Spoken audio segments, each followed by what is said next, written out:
You mentioned you have 190 advertisers right now? 109. 109. How do you manage those relationships? That's a lot of people to see. Probably at this stage, not as well as I'd like. I'll tell you a story. Got an email the other day from somebody that their ad started in March. And at the time, when I signed them, I said, you know, especially for your business and you're doing a box ad, you should be changing this up every month or two. A new graphic, new offer, something that, you know, will be new and interesting to a range of people. And they said, well, we just want to run this one picture and we're going to say, click here to see the latest specials on our website. I'm like, well, I didn't tell them this because their minds seemed made up. But I was like, I really don't like that. I don't think that's going to work for you, but we'll give it a try. Well, when I sent them the latest bill, I got a reply back. We're not getting a lot of referrals. We're not getting a lot of people coming in and saying that they saw the ad. And when's our contract up? My response was, well, it's the same ad all the time. You know, and I haven't got a response back to them on this, but you should be changing up your ad. Well, the failure there is my lack of bandwidth to have checked in with them a couple of months ago and said, you know, you really need to freshen up your ad. You know, typically, I mean, I come back to, well, your ad's not very interesting. You know, a lot of times, especially the first ad, this is how I've always run it in the penny saver. I've gotten that so many times. Okay, well, we'll do that for you. When I used to do this more frequently when I had more time, and back to kind of what I was saying earlier, I don't have as much time to do this anymore, but to circle back with them and say, like, especially if I'm looking at the ad stats, you know, I noticed your click-through rate's gone down. I don't think as many people are paying attention to your ad. We need to change it up. And if they're resistant, I used to build like a spec ad. How about if we try this? Because I'm really trying to get them to change up their ad.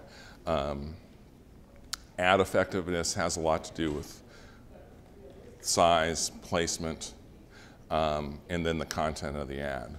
Now, the tile ad, for us, the tile ads on the left-hand side have been very effective, being nothing but name of business, phone number. Because eye tracking, that's where people go.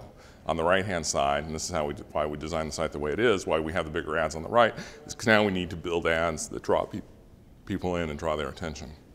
And so that becomes much more important to make sure that they're changing up that ad frequently. But if they've only had it for 2 weeks and they were the ones who, you know, hired somebody to create it, it's what they want. Yeah, you know. but the person that they hired to create it doesn't know your business as well as you do. You know, and so it comes around to like trying to, you know, you can't be insulting, you can't be condescending, but you got to say, you know, I'm concerned about your ad for you. I've had success with other advertisers. I know what works on our site. I'd really like to see you try.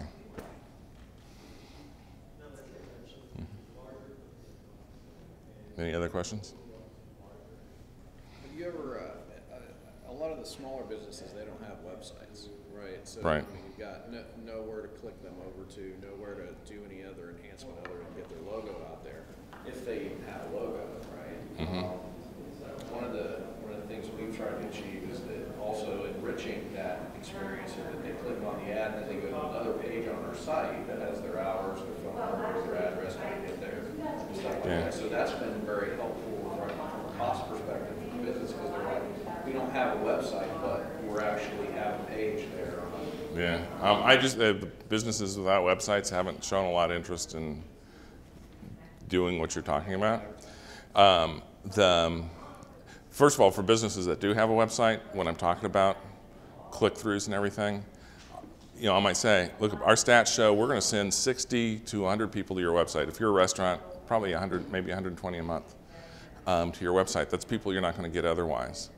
But our biggest value is that you're right on the home page there. And I come back to, you're really buying a display ad. You're buying an ad in the penny saver when you buy an ad from us. That's not quite how I put it, but that's the perception I want to. And really focus on getting them to see the value of just having a presence on the page. What I've done too, I've got a pizza place that is new. They don't have a website yet, but they gave me a PDF of their menu, and I just clicked to that. And I've done that with a couple of restaurants. they're happy with that. My largest pizza advertiser his website was built in early 2000s by a cousin, and all it is his logo. There's nothing there, and because his cousin is in the business of building websites and doing computer stuff, he doesn't want like anybody else to do it, but he's never gotten around to updating it. So, but for him, I mean, he's one of these guys that advertises everywhere, so having that big ad right up at the top of the homepage is very important to him. But you can send them to Google Places. Mm-hmm. You can send them to Facebook. Don't get limited. You have to send them to a website.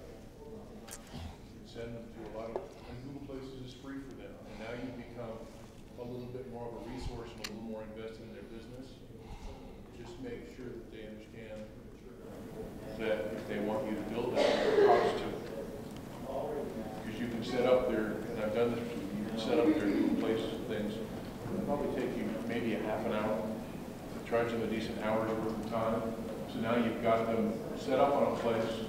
They don't have to have a website, and you've been that resource. And that's been successful. Mm-hmm. And it goes with Facebook too. I've linked to businesses' Facebook pages instead when they don't have a website.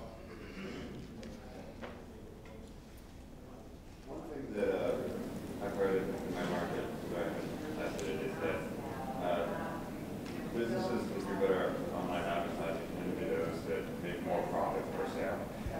Like the car business as opposed to But have you seen any truth to that? And especially like at our level, I couldn't just do it because it's impossible.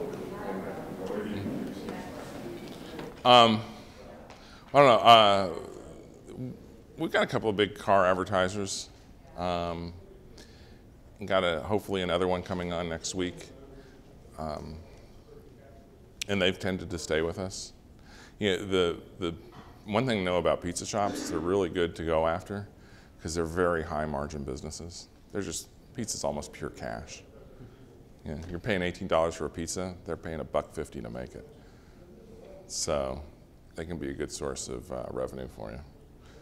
So you've had success with those? Mm-hmm. One of my longest big advertisers is a car dealership. And then I've got car dealerships that have been like really resistant. It's interesting because I've had car dealerships in my area say that they're all national advertising based and they can't talk to me because it's, the dealership is part of the national. I don't know if there's going to be a line or what. Well, it depends. I don't know. It depends on the dealership. I mean, I got a Chrysler dealership that's going to come in and he'll get co-op dollars for, I'm hoping next week he gives me a thumbs up. We've already built the ad for him. He better do it. But anyway, he's going to co-opt. Those guys can co-opt their ads. The bigger used car dealerships can be, those are great opportunities for you because they're good cash flow businesses. So I have two of them, and both of them just do a lot of advertising. And one of them's been quite honest with me to, he loves supporting the site. He can't say for sure that he's got an actual sale off of it, but he understands the value of having his name out there all the time. But his primary sales comes off of cars.com.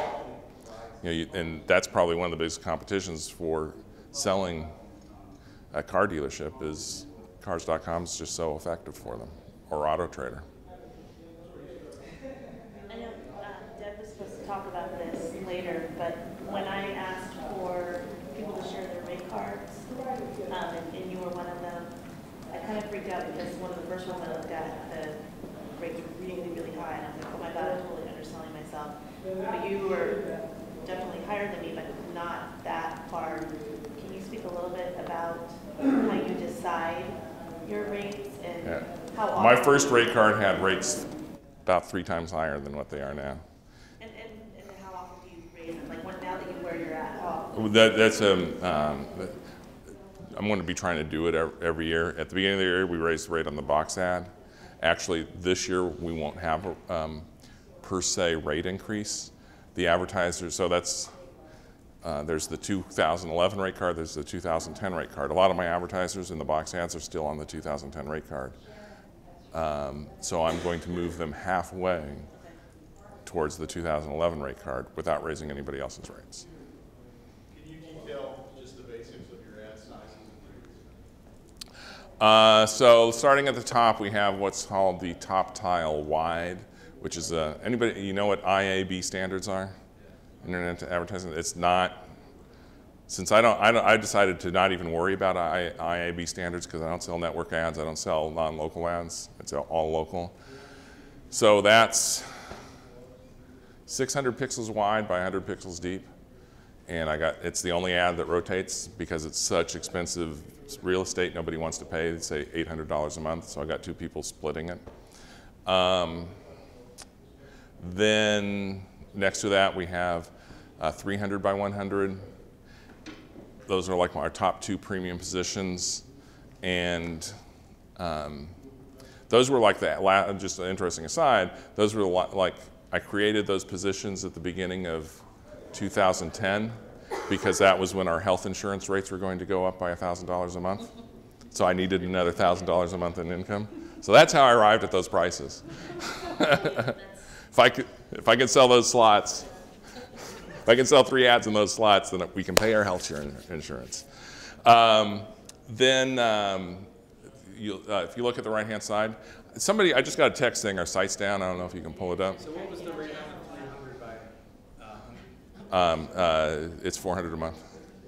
So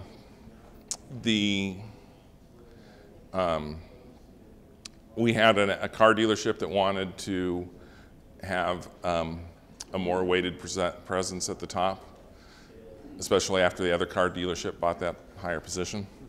So we created this featured sponsor, which you see on the right-hand side.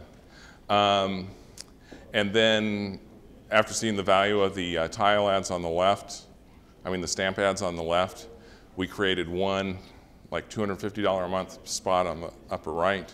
And then the 4 ads you see under that are $100 a month. And then I get into the low price tile ads. Because you can anchor right in that top spot, one of the most valuable spots on the page. Box ads start at $360 a month. Tile ads are box ads are $260. Tile ads are $160, and the stamp ads are $40 or $125 for 4 months, which is what most people buy. And then on the tile and box ads, there's a 10% discount for a 6-month term, and there's a 15% discount, which I round off in the advertiser's favor to $220 a month for a 1-year term. What's the population of your community? 60,000 in our coverage area. Our largest concentration where most of our readership comes is the city of Batavia, which is 16,000. Are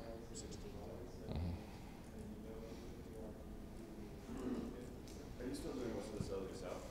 No, I hired somebody who is kind of my revenue assistant, and she builds ads for me, does deal of the day, and I'm training her in sales.